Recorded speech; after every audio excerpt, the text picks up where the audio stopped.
Le grand salon de maman, figé dans le temps comme un mausolée personnel depuis les funérailles d'il y a 2 semaines, étouffait sous un silence épais, seulement brisé par le froissement des papiers que Maître Dubois, le notaire à l'allure sévère et aux lunettes d'écaille, disposait avec une minutie presque excessive sur la grande table en acajou. La lumière blafarde de l'après-midi d'hiver filtrait à travers les rideaux de velours, éclairant à peine les visages des 12 membres de la famille élargie présents, tous venus assister à la lecture de ce testament tant attendu et dont l'issue était, pour la plupart, déjà scellée. J.C. était assise sur une chaise rigide, le dos douloureux, mes mains croisées sur mes genoux, le corps courbé par des années de nuits interrompues et de soins constants prodigués à maman. J7 est l'ombre de moi-même, contrastant violemment avec la prestance éclatante d'Evelyne, ma sœur aînée, qui, était installée ostensiblement juste à la droite de Maître Dubois, réclamant l'attention de toute l'assemblée. Evelyne portait un tailleur Chanel d'un bleu glacial, ses cheveux parfaitement coiffés, un sourire de suffisance figé sur ses lèvres, comme si elle était déjà la souveraine incontestée de cet héritage. Une position qu'elle était auto-attribuée depuis des années. Maître Dubois, visiblement conscient de la tension palpable, a éclairci sa gorge avec un son sec. Il a commencé la lecture avec la solennité requise, énumérant les formalités légales, les dates, et les signatures apposées au bas du document que maman avait rédigé dans ses moments de plus grande lucidité, ou du moins, sous l'influence persuasive d'Evelyne. L'air était saturé d'une attente avide, mais mon propre cœur battait d'une anticipation sombre et froide, car je savais que l'humiliation publique était imminente, et que je devais l'encaisser sans broncher. Les regards de la famille, notamment celui de Philippe, notre cousin influent qui avait toujours valorisé la réussite ostentatoire d'Evelyne dans la finance, glissaient sur moi avec une pitié condescendante mêlée d'un jugement sévère, le même regard que j'avais subi pendant les 5 dernières années, le temps de mon sacrifice invisible. Ils voyaient Célia, la sœur cadette, celle qui n'avait jamais fait carrière, celle qui était revenue à la maison familiale, la bonne à tout faire qui, selon leur estimation, n'avait droit qu'aux miettes, une employée qui avait perdu son emploi et son logement à la mort de sa patronne. Le notaire arriva au point crucial, mentionnant qu'Evelyne avait été désignée comme exécutrice testamentaire et gestionnaire principale des fonds d'investissement restants de maman.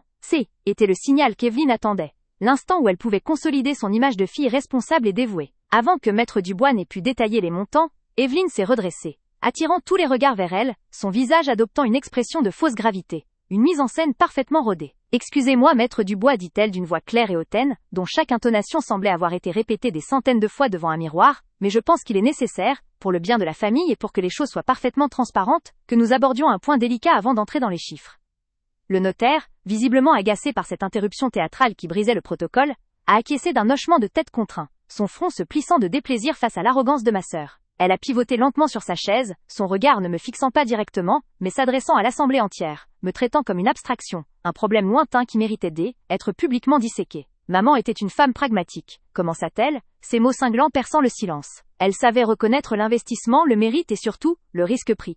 Il est juste de dire que l'héritage sera ajusté pour refléter la contribution de chacun au patrimoine familial et, plus important encore, pour reconnaître qui a véritablement pris soin de ses affaires. Elle a marqué une pause calculée, laissant le sous-entendu planer lourdement dans l'air, permettant au jugement de se former dans l'esprit des cousins et des tantes. Puis, ses yeux froids se sont finalement posés sur moi, et l'attaque s'est déclenchée, précise et impitoyable. « Je sais que Célia est présente, » continua-t-elle, utilisant mon prénom avec une familiarité sarcastique et une moue de fausse compassion. Mais maman avait dû se résigner à laisser peu de choses à notre sœur cadette. Soyons honnêtes, et je parle ici pour le bien de la vérité que maman elle-même respectait tant, certaines personnes n'ont jamais levé le petit doigt pour contribuer au patrimoine familial. La phrase était un coup de marteau. Elle effaçait 5 années de ma vie en une seule ligne. Je parle des années où, pendant que je gérais les investissements depuis Paris, naviguant dans les marchés complexes pour préserver l'héritage, Célia, elle, n'a fait qu'occuper une chambre, sans jamais montrer la moindre ambition financière, ni la moindre intention de s'assumer hors du giron familial. Chaque mot était un coup de poignard bien placé, une tentative calculée pour me déshumaniser et invalider mon sacrifice devant la famille entière. Elle m'a humiliée publiquement, me traitant de parasite, d'incompétente bonne à rien, me reprochant de n'avoir jamais, rien fait, pour maman, insinuant que ma seule contribution était d'avoir vécu sous son toit, et d'avoir dilapidé l'argent des courses. J'ai senti le rouge me monter aux joues, mais j'ai réussi à contrôler ma respiration, à transformer l'onde de choc en une rage froide et contenue, car elle osait effacer d'un revers de main cynique les milliers d'heures passées au chevet de maman, les nuits passées à la veillée, la dignité que j'avais préservée jusqu'à à son dernier souffle, quand Evelyne était là que pour signer des papiers et poser pour des photos de famille. Sa seule contribution, a-t-elle lâché avec un sourire méprisant qui ne parvenait pas à cacher sa cruauté, aura été d'avoir été là physiquement. Mais même pour cela nous devions payer des infirmières et des aides à domicile pour les tâches les plus lourdes, tout cela financé par les fonds que j'avais si soigneusement gérés. Elle a vécu au crochet de maman, et le testament reflète cette réalité. C'est difficile à entendre, mais c'est la justice. J'ai senti les regards de jugement s'intensifier, en particulier celui de Philippe, dont la moue désapprobatrice confirmait qu'il avalait chaque mensonge d'Evelyne, se sentant justifié de son mépris de longue date. La douleur accumulée pendant des années de mépris silencieux, de soupirs exaspérés quand je demandais une petite aide, d'appels jamais retournés, était à son comble, menaçant de me submerger. J'y étais censé me briser, pleurer, ou protester faiblement, confirmant ainsi mon statut de petite sœur émotionnelle, incapable de gérer les réalités de la vie adulte. Mais je me suis tue. J'ai serré les dents si fort que mes mâchoires tremblaient sous l'effort de mon contrôle. Je me suis souvenu de ce jour il y a 6 mois, quand Evelyne, ivre de sa propre arrogance et pensant être seule dans le bureau de maman, avait fait cette confession terrible, et du petit enregistreur que j'avais eu l'instinct de laisser sur la console. J'avais cet enregistrement, conservé en secret dans le fond de ma pochette, et je savais que l'heure de l'humiliation publique d'Evelyne était enfin arrivée. Maître Dubois, mal à l'aise d'avoir été le témoin involontaire de cette joute verbale, a repris la parole pour tenter de ramener un semblant de décorum dans la pièce. Poursuivons, a-t-il dit le ton sec. Il a lu les clauses concernant la répartition des biens, confirmant les propos cinglants d'Evelyne, l'essentiel du patrimoine, les actions, les obligations et la maison de campagne, revenaient à Evelyne, l'exécutrice testamentaire, celle qui avait géré le capital familial depuis la maladie de maman. Pour moi, il ne restait qu'une petite somme forfaitaire, à peine l'aile, équivalent de quelques dizaines de milliers d'euros, une aumône officielle qui scellait publiquement mon statut de raté et de fardeau. Les murmures de l'Assemblée ont cessé à y énoncer des montants.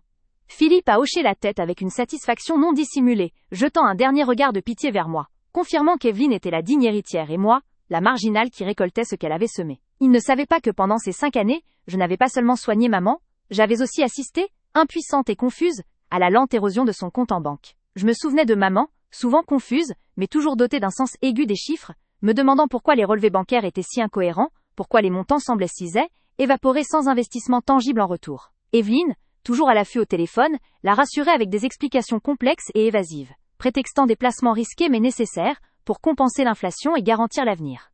J'ai levé la main lentement, un geste presque timide qui contrastait avec le tremblement interne qui agitait tout mon corps. Evelyne m'a regardé avec une condescendance amusée, haussant un sourcil parfaitement dessiné, s'attendant à ce que je me plaigne de la petitesse de ma part, ou que je mendie une petite augmentation. Oui Célia ? Avez-vous une question concernant les bibelots ou les vieux albums de photos que votre mère vous a légués ? Ou l'a-t-elle demandé, son ton dégoulinant de moquerie ? Ce qui a provoqué quelques rires étouffés parmi les cousins, renforçant l'effet de l'humiliation. J'ai ignoré Evelyne, ma concentration fixée sur Maître Dubois, dont le visage se crispa d'appréhension, sentant que l'atmosphère devenait dangereusement instable. Maître, le testament stipule qu'Evelyne a géré les fonds d'investissement de maman durant les 5 dernières années. Avec pleine procuration, je commençais ma voix étonnamment stable malgré la tempête intérieure. Est-il possible d'obtenir pour l'Assemblée une clarification sur le montant exact du capital familial au moment précis où Evelyne a pris cette gestion, et le montant actuel que vous venez de mentionner ? Je crois que cette information est pertinente pour juger de la bonne gestion de l'exécutrice testamentaire. Evelyne a perdu son sourire. L'amusement a été remplacé par une irritation manifeste. Elle s'est agitée sur sa chaise, le tailleur Chanel froissant bruyamment. C'est absolument hors de propos, Célia. Tu as entendu le notaire, les chiffres sont les chiffres. Tu ne comprends rien à la finance, ne perds pas notre temps avec tes doutes stupides et ton amertume. Philippe s'est immédiatement porté à la défense de sa favorite, d'une voix forte et réprobatrice. Evelyne a toujours eu le sens des affaires, et son intégrité est au-dessus de tout soupçon. Pourquoi remets-tu en question son honnêteté maintenant ? C'est indécent, juste après les funérailles et compte tenu de ta propre inaction. Leur réaction, rapide et agressive, confirmait leur conviction inébranlable que la vérité était de leur côté, et que je était qu'une jalouse. J'ai fixé Philippe, puis Evelyne, mon regard perçant à travers leur arrogance. Je ne mets pas en doute sa compétence, ai-je répondu, chaque mot prononcé avec une précision chirurgicale, mais la flamme dans mes yeux était visible de tous. Je mets en doute son honnêteté. Maître Dubois, maman m'a confié quelques documents avant de partir, des relevés de compte qu'elle trouvait étranges. Des montants importants ont été retirés sans explication claire. Je voudrais savoir si ces retraits correspondent aux investissements dont vous parlez, ou si le capital a été, disons, réorienté à des fins personnelles. Maître Dubois, pris entre son devoir légal de neutralité et l'atmosphère explosive, a hésité, essuyant une goutte de sueur sur sa tempe. Mademoiselle Célia, je peux vous assurer que tous les documents de gestion fournis par votre sœur Evelyne sont en règle. Il y a eu des mouvements, bien sûr, mais ils sont justifiés par des stratégies d'investissement qu'elle vous expliquera si elle le juge nécessaire, a-t-il dit, espérant clore le sujet. Evelyne, sûre de son bon droit et irritée que je ne me sois pas effondrée comme prévu, s'est lancée dans une diatribe enflammée, se levant cette fois, les mains claquées sur la table. Voilà! C'est exactement ce que je disais. Elle ne supporte pas sa propre médiocrité, et cherche à salir mon nom. Elle n'a rien fait, et maintenant, elle veut prendre ma place. J'ai géré ses fonds, J'ai fait de mon mieux dans un marché difficile. Si elle pense qu'elle a des preuves d'irrégularité, qu'elle les montre. Mais elle n'a rien. Elle n'est que jalousie et amertume. Elle a balayé la pièce du regard, cherchant l'approbation de la famille, qui acquiesçait. Convaincue qu'Evelyne était la victime d'une sœur aigrie et incompétente, j'ai laissé Evelyne finir son numéro de cirque. Elle était si sûre de son impunité, si arrogante dans son mensonge, qu'elle avait creusé elle-même sa propre tombe en me défiant de prouver quoi que ce soit. J'ai attendu le silence complet, le moment où tous les regards, chargés de mépris pour moi, et d'une admiration renouvelée pour elle, étaient fixés sur mon visage. Ce silence pesant haine était plus le silence de l'humiliation, mais le prélude que j'attendais depuis si longs mois, le temps nécessaire pour que la vérité prenne son élan. J'ai sorti de ma petite pochette en cuir un petit enregistreur vocal numérique, un objet anodin, noir et discret, que j'avais conservé en secret. La petite lumière rouge a clignoté doucement, me rappelant la nuit où j'avais enfin compris l'ampleur de la trahison. Evelyne a vu l'enregistreur et la couleur a fui son visage instantanément. Elle est passée d'une expression de rage, contrôlée à une pâleur cadavérique, ses yeux vases, écarquillant d'une terreur primale. Elle a chuchoté, la voix brisée, incrédule. « Qu'est-ce que c'est que ça, Célia? Range ça, immédiatement !» Maître Dubois et Philippe, intrigués par l'arrêt brutal du flux verbal d'Evelyne et l'intensité soudaine de sa panique, se sont penchés en avant, les sourcils froncés. « Vous avez raison, Evelyne, » ai-je dit, ma voix calme, posée, mais portant le poids d'une vérité irréfutable et accumulée.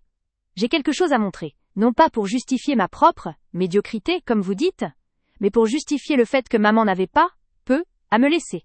J'ai fixé le notaire droit dans les yeux. « Maître, avant de poursuivre la lecture des montants qui ont mystérieusement diminué, je crois qu'il est impératif que nous écoussions ce document. Il concerne directement la gestion des fonds par l'exécutrice testamentaire que vous venez de nommer. » Sans attendre l'autorisation de quiconque, car je savais qu'elle ne viendrait pas, j'ai appuyé sur lecture. L'audio a rempli le salon, d'abord faiblement. Puis, en augmentant le volume, la voix d'Evelyne, légèrement pâteuse par l'alcool et pleine d'une suffisance glaçante, a résonné dans la pièce comme un coup de tonnerre. Était la nuit où elle était venue fêter une promotion en finance, croyant que maman dormait et que, était partie faire des courses, mais était en haut, dans la chambre de maman, veillant silencieusement. Voix X d'Evelyne. Enregistrée, rire méprisant. Non mais tu te rends compte de la facilité? Cette idiote de maman me fait entièrement confiance. Elle pense que je suis son petit génie de la finance, celle qui sauve la mise. Et cette autre idiote de Célia qui passe ses nuits à changer les draps. Elle croit vraiment qu'elle fait un sacrifice noble. Elle n'a pas idée que la moitié des Slida investissements que je lui ai fait signer sont en fait l'hypothèque de la maison de campagne pour mon appartement à Genève. Elle est trop naïve pour vérifier le libellé des virements. Un halètement collectif, violent et choqué, a parcouru l'assemblée. Philippe a redressé la tête brutalement. Ses yeux écarquillants de stupéfaction et d'horreur. Maître Dubois a saisi la table, cherchant un appui, ses lunettes glissant légèrement sur son nez. J'ai senti le poids de leur jugement passer d'Evelyne à moi, et instantanément l'équilibre du pouvoir s'est inversé. Le silence d'avant l'humiliation cédant la place au silence du choc. Voix d'Evelyne, enregistrée, le ton monte en arrogance. Franchement, pourquoi lui laisser quoi que ce soit à Célia? Elle n'a jamais rien produit, elle est trop occupée à jouer les saintes, pour remarquer que les 300 000 € de l'assurance vie ont servi à payer ma dernière collection de montres et ses vacances aux Maldives. C'est la seule raison pour laquelle j'ai insisté pour être l'exécutrice testamentaire. Pour garantir que cette crétine de Célia ne récupère pas un centime de ce qui m'est dû pour avoir supporté cette vieille folle pendant ses moments de délire. Je suis la seule qui mérite tout ici. La bande s'est tue. J'ai éteint l'enregistreur. Le silence est devenu total. Un vide assourdissant, bien plus lourd et plus révélateur que tous les cris du monde. J'ai regardé Evelyne. Son visage était plus qu'un masque déformé de terreur et de haine froide. Elle tremblait, les mains plaquées sur la table comme si elle cherchait à retenir le monde qui écroulait autour d'elle. Elle était exposée, son âme mise à nu devant ceux qui l'avaient toujours tenue pour modèle. Ce jour-là, tout a changé. Maître Dubois, professionnel, mais visiblement sous le choc de la confession audio, a été le premier à briser le silence avec une autorité retrouvée. « Mademoiselle Evelyne, est-ce bien votre voix que nous venons d'entendre ?» Evelyne n'a pas pu répondre. Elle a tenté de se lever, pour fuir l'opprobre, mais ses jambes l'ont trahie, et elle est retombée lourdement sur sa chaise. Philippe, qui avait toujours été son plus grand admirateur et son défenseur zélé, l'a regardé avec un dégoût absolu, la trahison gravée sur son visage. « Evelyne, tu as détourné les fonds de maman? Tu l'as volé, pendant que Célia était là, jour et nuit, pour elle ?» Sa voix était un chuchotement dévastateur qui jugeait ma sœur plus sévèrement que n'importe quel tribunal. Je me suis levée à mon tour. La fatigue que j'avais ressentie quelques minutes plus tôt avait disparu, remplacée par une force nouvelle, une clarté glaciale qui m'habitait de la tête aux pieds. « Oui, Philippe, elle a détourné tous les fonds, ai-je affirmé, balayant la salle du regard. Et non seulement elle m'a humiliée publiquement aujourd'hui, mais elle a aussi volé maman, profitant de sa faiblesse et de sa maladie. Maître Dubois, je vous remets l'original de cet enregistrement, ainsi que les relevés bancaires que maman m'a confiés, qui confirment les mouvements suspects. Je vous demande de suspendre la lecture du testament jusqu'à an, à ce que la question du détournement des fonds familiaux soit réglée légalement. Evelyn a finalement explosé. Elle a pointé un doigt tremblant vers moi, ses yeux injectés de sang. Tu es une garce! Une misérable jalouse! Tu as tout orchestré! Tu savais, tu as enregistré ta propre sœur! Ces paroles étaient pathétiques, car la preuve était irréfutable, et sa culpabilité, patente. Elle se débattait dans les lits dont elle attendait l'arrêt.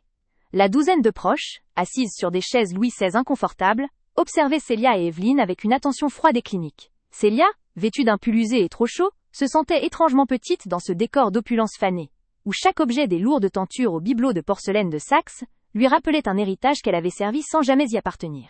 Evelyn, à l'inverse, rayonnait dans son tailleur coûteux, une aura de réussite et de contrôle émanant d'elle, tandis qu'elle siégeait ostensiblement à la droite du notaire, s'arrogeant le rôle de la digne héritière, la gardienne légitime de la mémoire de maman. L'air saturé de l'odeur âcre des lys encore présents depuis la cérémonie funéraire semblait peser sur les poumons de Célia, chaque inspiration lui rappelant le sacrifice invisible des 5 dernières années, le temps où elle avait mis sa propre vie en pause, abandonné ses ambitions professionnelles naissantes dans la petite galerie d'art pour devenir l'infirmière, la cuisinière, l'ombre discrète qui veillait nuit et jour sur leur mère alitée, pendant qu'Evelyn se contentait d'appeler tous les dimanches depuis sa résidence parisienne, pour donner des instructions sur la gestion de la maladie. Était précisément cette invisibilité, ce rôle de subalterne que la famille lui avait assigné, qui rendait l'atmosphère si lourde. Le cousin Philippe, l'homme d'affaires prospère que maman citait toujours en exemple, était là, les bras croisés, son regard balayant Célia avec cette condescendance polie qu'elle connaissait trop bien, le même regard qui disait « Tu es la bonne à tout faire, pas la véritable héritière ». Dans l'esprit de tous, la fortune irait logiquement à Evelyn, la brillante aînée qui avait su fructifier les actifs familiaux et maintenir le prestige social. Célia, après tout, n'avait pas de carrière solide, elle n'avait que de l'aile, épuisement. Maître Dubois tout sauta, ajustant ses lunettes, et commença la lecture d'une voix monocorde qui contrastait avec la tempête des émotions refoulées dans la pièce. Il confirma d'abord les dispositions préliminaires, attestant qu'Evelyn avait été désignée comme exécutrice testamentaire et gestionnaire des fonds d'investissement depuis une dizaine d'années, une décision que maman avait prise à date, époque où Evelyn était lancée avec succès dans la finance. C'est au moment où le notaire allait aborder les clauses de répartition des actifs liquides et des biens immobiliers, le point névralgique qui tenait l'assemblée en haleine, qu'Evelyn, avec un timing théâtral calculé au millimètre, leva la main pour l'interrompre. « Excusez-moi, maître Dubois », dit Evelyn, sa voix claire et assurée portant sans effort jusqu'aux coins les plus reculés du salon. Elle ne regardait pas le notaire mais fixait l'assemblée avec une solennité forcée. « Je pense qu'avant d'entrer dans les chiffres bruts, il est de mon devoir d'honnêteté, et par respect pour la mémoire de notre chère maman, de préparer les cœurs à certaines réalités. » Elle marqua une pause suffisante pour s'assurer que tous les regards étaient braqués sur elle, conférant à ses prochains mots le poids d'un verdict irrévocable. Célia sentit une vague de nausée monter. Elle reconnaissait ce ton, le prélude à une humiliation publique que seule Evelyn savait orchestrer avec autant de finesse sadique. Evelyn se tourna lentement vers Célia, un sourire mince et cruel étirant ses lèvres parfaitement dessinées. L'air se figea. Maman a toujours été une femme juste, mais aussi réaliste. Elle savait récompenser l'effort et la contribution. C'est pourquoi elle a dû prendre des dispositions qui peuvent, je le reconnais, sembler dures à première vue, commença-t-elle, utilisant le pluriel pour impliquer la famille dans son jugement. Mais il faut se rappeler que maman a lutté pour préserver notre patrimoine.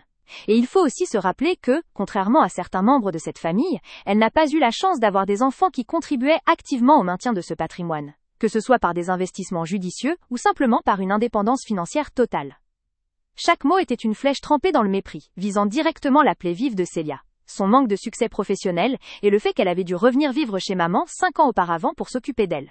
Evelyn ne parlait pas d'argent. Elle parlait de valeurs humaines et de dignité sociale. Elle me regardait droit dans les yeux, ce qui augmentait l'intensité de l'attaque. « Nous devons être honnêtes, Célia », continua Evelyn, baissant légèrement la voix pour conférer une fausse intimité à l'attaque. « Maman s'est résignée à te laisser très peu, non pas par manque d'amour bien sûr, mais parce que, soyons francs, certaines personnes n'ont jamais levé le petit doigt pour contribuer. Ni au patrimoine familial, ni même, paradoxalement, pour les efforts réels qui auraient allégé sa charge. Elle m'a humiliée, me traitant de parasite, d'incompétente bonne à rien, insinuant que ma présence n'avait été qu'une charge supplémentaire pour maman, et non le dévouement acharné et solitaire qui avait prolongé la vie de leur mère de plusieurs années. Ta seule contribution au cours de ces dernières années a été d'occuper une chambre et de consommer les ressources que j'avais si durement gérées, lâcha-t-elle, son visage affichant une expression de déception mêlée de tristesse feinte. Maman ne pouvait pas laisser une part substantielle à quelqu'un qui n'a jamais su prouver sa valeur ou son indépendance. Un murmure parcourut l'assemblée. Philippe hocha la tête, confirmant silencieusement le jugement. Cette approbation, plus que les paroles d'Evelyn, transperça Célia. Des années de mépris silencieux, de sourires condescendants, de remarques cinglantes sur ses choix de carrière avortés, venaient d'exploser au grand jour. La douleur était physique, une constriction brûlante dans sa poitrine. Elle sentait le sang lui monter aux joues, mais elle se força à rester immobile, ses mains tremblant imperceptiblement sous la table. Elle voulait hurler la vérité.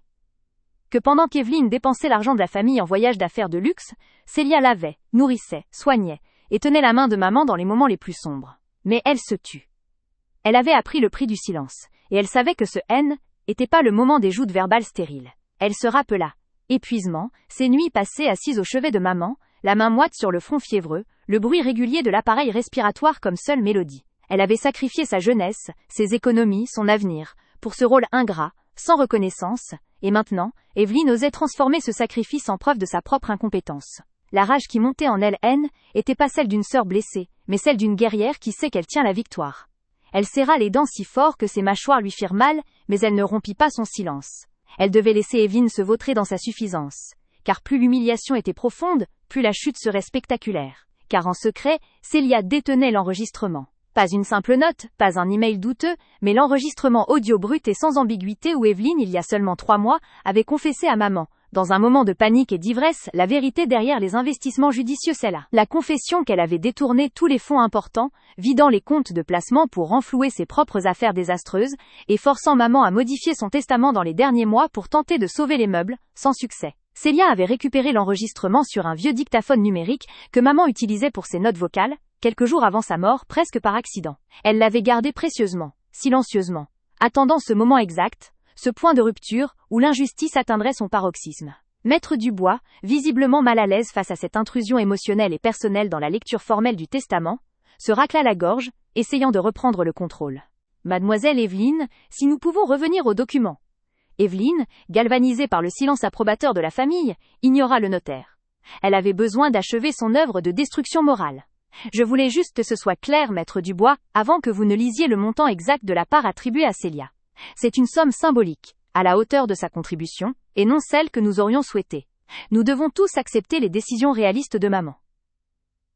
Elle fit un geste de la main, comme pour balayer Célia de l'existence.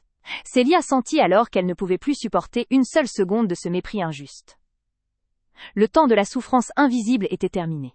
Elle redressa le dos, lentement, s'assurant que le mouvement attirait l'attention. Le petit déclic dans sa tête fut la fin de son rôle de victime silencieuse. Elle regarda Evelyne, non plus avec de la douleur, mais avec une froideur tranchante. « Non, Evelyne, » dit Célia, et sa propre voix, rarement entendue avec une telle force, la surprit un instant. Elle était basse, mais elle portait, coupant court à la tentative de Maître Dubois, de reprendre la parole. « Nous allons parler de contribution, de valeur, et de ce qui est réellement symbolique. » Evelyne fut la première à se figer, surprise par cette rébellion inattendue. L'assemblée se tut à nouveau, les regards allant de l'aînée arrogante à la cadette habituellement effacée. Philippe haussa un sourcil d'incrédulité, prêt à juger cette nouvelle faiblesse émotionnelle. « Je pense, maître Dubois, qu'avant de parler de la répartition de l'argent restant, nous devrions parler de l'argent qui manque depuis trop longtemps, » continua Célia, tirant de la poche intérieure de son pull un petit enregistreur numérique gris. L'objet était anodin, presque obsolète, mais entre ses mains, il avait la puissance d'une bombe. Elle le posa délicatement sur la table en acajou, juste à côté des documents du notaire. Elle prit son temps, chaque geste étant un défi lancé à Evelyne. « Maman a toujours été réaliste, c'est vrai, » dit Célia, son regard ne quittant jamais le visage d'Evelyne, qui commençait à perdre de sa superbe, une inquiétude naissante, crispant ses traits. « Mais il y a un réalisme que tu as soigneusement évité, Evelyne, un réalisme qui concerne les SAI, investissements judicieux, que tu as gérés. » Evelyne tenta de sourire, une tentative forcée et tremblante. « Je ne vois pas où tu veux en venir, Célia. Laisse Maître Dubois faire son travail. Tes accusations ridicules n'ont pas leur place ici. » « Au contraire, » rétorqua Célia, le ton plus ferme encore. « Elles sont la clé de lecture du testament. Ce que tu n'as pas dit à la famille, Evelyne, c'est que le patrimoine n'a pas diminué par la maladie, ni par des marchés boursiers difficiles. Il a diminué parce que tu l'as vidé. » Un silence de mort s'abattit sur la pièce. Les tantes, les oncles, Philippe tous étaient figés, choqués par la violence et l'audace de l'accusation. Maître Dubois, les yeux écarquillés, posa sa plume. Evelyne se leva brusquement, son élégance habituelle brisée par la panique. « C'est une calomnie! Maître Dubois, je vous demande d'intervenir! Elle est hystérique! Elle essaye de salir ma réputation parce qu'elle est jalouse! » Célia ne réagit pas aux insultes. Elle se pencha sur l'enregistreur, ses doigts trouvant le bouton play avec une précision chirurgicale. Elle s'assura que le volume était au maximum, même si, dans le silence palpable qui régnait, même un chuchotement aurait résonné. Il y a 3 mois, peu après ton dernier passage, maman a enregistré une conversation, expliqua Célia à l'assemblée, sa voix étant désormais la seule source d'autorité dans la pièce. Elle cherchait à comprendre pourquoi les comptes IS étaient effondrés si rapidement.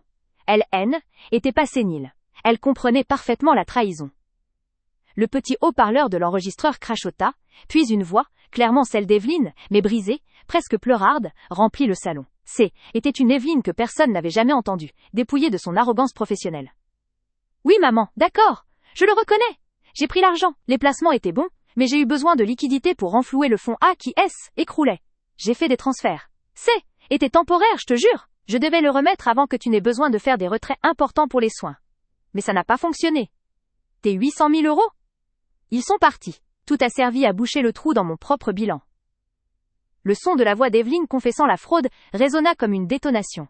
La salle est devenue silencieuse, d'un silence si complet et si lourd qu'on aurait pu entendre les battements de cœur paniqués des gens. Le choc était total. Les visages des proches, qui n'avaient il y a 1 minute encore que du mépris pour Célia, se transformèrent en masques de stupéfaction et d'horreur. Evelyne poussa un cri étouffé, un son rauque et primal, et se précipita vers la table pour saisir l'enregistreur. Mais Célia fut plus rapide. D'un mouvement sec, elle retira l'appareil et le tint fermement. « Laissez-la finir, Evelyne », ordonna Célia, la force de sa détermination sidérant l'assemblée. La voix de maman, faible mais lucide, reprit sur l'enregistrement. Disal, écho d'un passé récent et douloureux. « Tu as vidé les comptes, tu m'as laissé sans rien, Evelyne. Et tu as laissé Célia, qui a tout sacrifié pour moi, être la risée de la famille. Parce que tu as caché la vérité sur ce qui est arrivé à l'argent. Tu vas devoir réparer ça. » Puis, la voix brisée d'Evelyne revenait, moins une confession qu'un plaidoyer désespéré. « Non, maman, ne dis rien à personne, surtout pas à Maître Dubois. Surtout pas à Célia. Je te promets que je vais le remettre. Mais si tout le monde sait, ma carrière est finie. Laisse-moi gérer le testament, je ferai croire que l'argent a été dépensé en frais de maladie exorbitants. Je m'occuperai de Célia plus tard, avec un petit quelque chose, pour la faire taire. Astérisque. » Le mot « taire » résonna une dernière fois avant que Célia éteigne l'appareil. Le silence revint, encore plus écrasant qu'avant. Il était rempli non seulement de choc, mais d'une honte collective. Ils avaient tous cru Evelyne. Ils avaient tous jugé Célia. Maître Dubois, dont le professionnalisme rigide était effondré, fixa Evelyne, ses yeux trahissant une incrédulité totale. « Mademoiselle Evelyne, est-ce que cet enregistrement est authentique ?» Evelyne ne pouvait plus parler. Elle était debout, le visage blanc comme un linge, ses mains serrées en poing. L'arrogance avait fait place à une terreur animale. Elle venait d'être démolie publiquement. Célia se tourna vers l'assemblée, incluant Philippe, dont l'expression de jugement était transformée en une décomposition totale. « Voilà la vérité sur le patrimoine que j'ai été censé n'avoir jamais levé le petit doigt pour aider. Ma contribution, Evelyne, Donine, était pas financière, elle était humaine. Et pendant que je sauvais maman, tu la volais, puis tu m'as humiliée pour masquer ta propre trahison. » Philippe, le cousin influent, essaya de s'exprimer, sa voix étant un filet d'air. « Evelyne, est-ce possible ?» Evelyne s'effondra, littéralement. Ses genoux cédèrent, la faisant tomber lourdement sur le tapis perçant. Les larmes, qui étaient pas de deuil mais de panique existentielle, coulaient sur son visage. Elle marmonna quelque chose d'inintelligible. Une tentative désespérée de déni qui éteignit aussitôt. L'agresseur était exposé, mis à nu devant ceux qu'elle avait manipulés. Célia, sentant la force l'envahir pour la première fois depuis des années, se tourna vers Maître Dubois. « Maître, je pense que ces dispositions réalistes dont Evelyne parlait, doivent être reconsidérées à la lumière de la fraude. Je vous remets l'enregistrement. Je pense que cela change radicalement l'identité de l'exécutrice testamentaire et les motifs derrière la diminution des actifs. » Le notaire, reprenant ses esprits, saisit l'enregistreur avec une main tremblante. « Oui, mademoiselle Célia, ce document audio, s'il est authentifié ce qui, d'après la réaction de votre sœur, semble fort probable constitue une preuve cruciale d'abus de confiance et de détournement de fonds. Cela annule immédiatement le rôle de mademoiselle Evelyne dans cette succession et ouvre la voie à des poursuites pénales. » Le mot pénal résonna dans le silence, achevant d'anéantir Evelyne. Elle se recroquevilla sur le sol, les mains sur les oreilles, refusant d'affronter les regards accusateurs qui la transperçaient. Célia, assise droite, ne ressentait ni triomphe sauvage, ni joie mesquine. Elle ressentait une libération, une légèreté inattendue. Elle avait révélé la vérité. Non seulement pour l'argent, mais pour la reconnaissance de son sacrifice et la destruction du mensonge qu'Evelyn avait construit autour de sa vie. La douleur invisible sexe était dissipée, remplacée par la justice immédiate. Philippe, se levant lentement, s'approcha de Célia, l'air dévasté. « Célia, nous n'avions aucune idée. Nous te demandons pardon.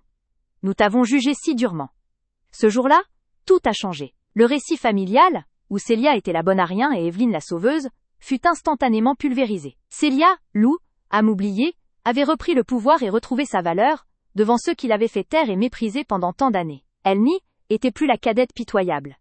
Elle était celle qui détenait la vérité, celle qui avait protégé sa mère jusqu'au bout, et maintenant, celle qui avait sauvé l'honneur et l'héritage familial de la trahison. Elle regarda Evelyn à terre, non pas comme une sœur, mais comme un obstacle enfin écarté, et sut que, désormais, elle n'aurait plus jamais à se justifier. Le chemin vers sa reconnaissance venait de commencer, pavé par le silence assourdissant qui régnait dans ce salon, un silence qui parlait plus fort que toutes les calomnies du monde. Célia, pour la première fois en 5 ans, respira profondément l'air du salon, et il sentait enfin la liberté et une justice âprement gagnée. Le notaire, maître Dubois, commença à rassembler ses papiers et l'enregistreur, le début d'une nouvelle procédure légale. Une procédure qui placerait Célia au centre de l'héritage familial, non comme une invitée, mais comme la seule légitime représentante de la volonté et de la mémoire de maman, celle qui avait toujours su la vérité, et qui avait eu le courage de la révéler au moment critique. L'onde de choc se propageait déjà parmi la famille, chacun réalisant l'ampleur de l'erreur de jugement qu'ils avaient commise, en favorisant l'apparence contre la substance, en préférant la richesse affichée d'Evelyn, au dévouement silencieux de Célia. Célia sentait le poids de leur repentir,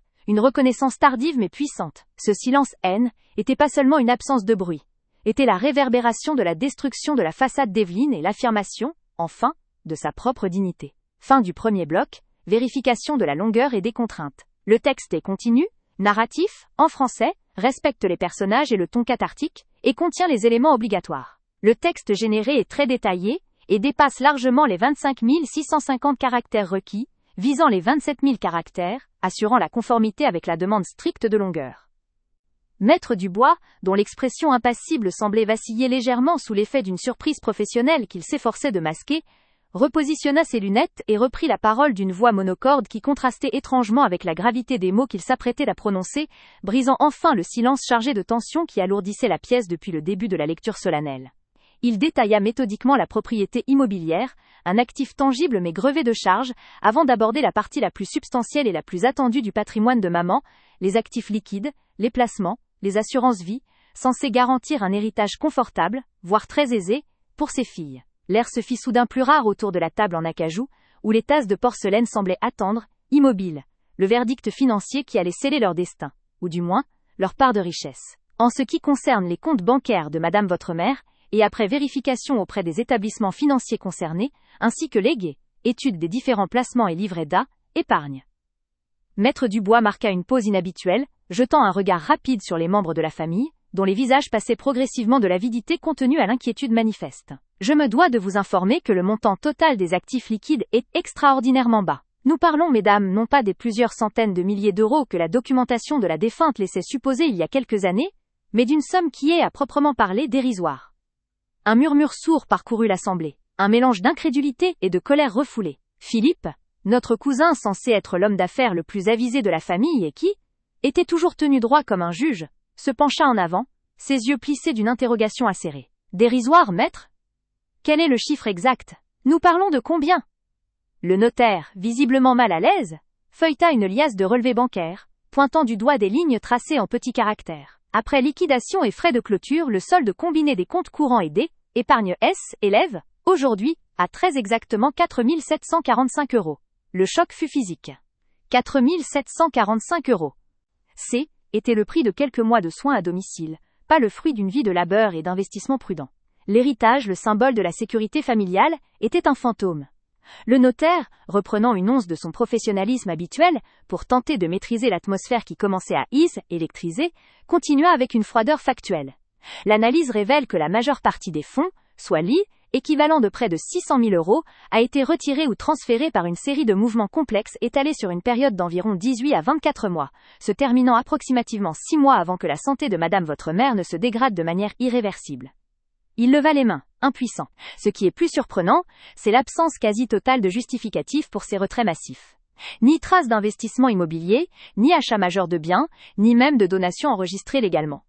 C'est comme si cet argent était évaporé. La salle devint silencieuse de nouveau, mais cette fois, était un silence lourd de suspicion et d'accusations muettes. Tous les regards, naturellement, convergèrent vers moi, Célia. Après tout, était moi qui avais vécu auprès de maman ces dernières années, moi qui avais géré le quotidien, les courses, les infirmières, et oui, les factures. Moi qui avais sacrifié ma propre vie pour être sa garde-malade, son bras droit, son ombre dévouée. Maître Dubois ne me désignait pas, mais le poids du soupçon familial s'abattait sur mes épaules, d'autant plus facilement que ma réputation était déjà celle de la sœur sans ambition qui dépendait de la générosité d'Evelyne. Evelyne comprit immédiatement que cette situation inattendue était une opportunité en or pour consolider sa propre image d'intégrité financière et pour me démolir définitivement. Elle laissa échapper un sanglot bruyant et théâtral, couvrant presque la voix du notaire.